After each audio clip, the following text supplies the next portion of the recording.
Okay, David is asking, your Facebook ads with CBO are not spending.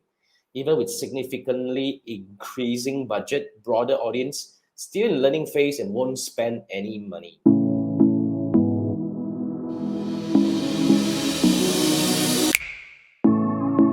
Don't know what to do.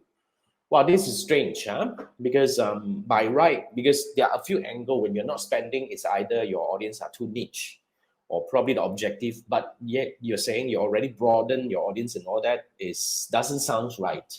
Okay.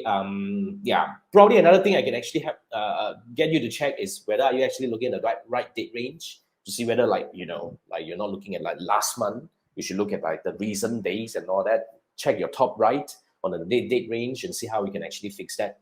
But seriously, in order to solve your problem, David, okay, I will have to look at your situation. So if you want to do this with me, same thing. You can scan this QR code, okay, buy me a coffee, and we can spend half an hour over Zoom to look at whatever situation you have, and hopefully I can give you some suggestions on how to go about it.